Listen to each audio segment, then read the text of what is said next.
Assalamualaikum warahmatullahi wabarakatuh. Shalom, Om Swastiastu, Namo Buddhaya, salam kebajikan. Selamat pagi paroki yang kami hormati.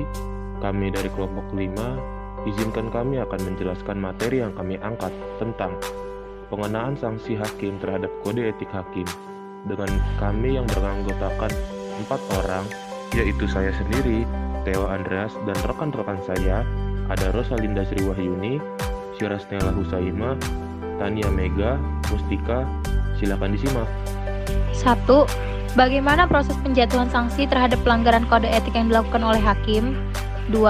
Bagaimana sanksi yang diberikan apabila seorang hakim tertidur selama proses persidangan?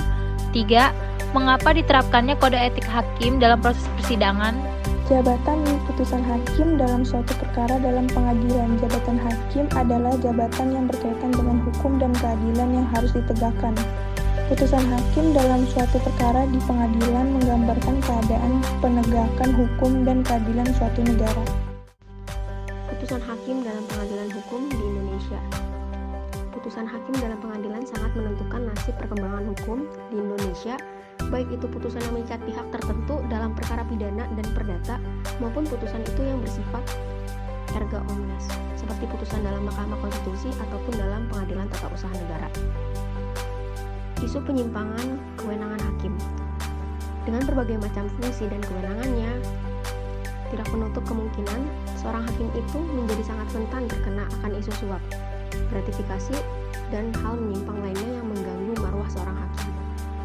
Banyaknya kritikan untuk keputusan hakim yang mengarah ketidakpercayaan.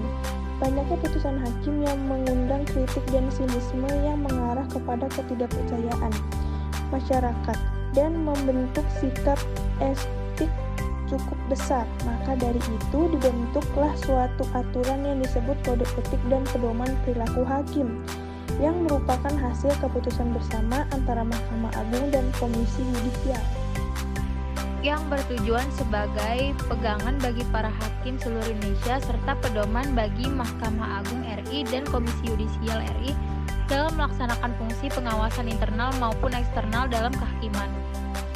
Sekian yang dapat kelompok kami sampaikan. Jika terdapat kesalahan, kami meminta maaf. Dan jika ada saran bagi kelompok kami sangat membuka.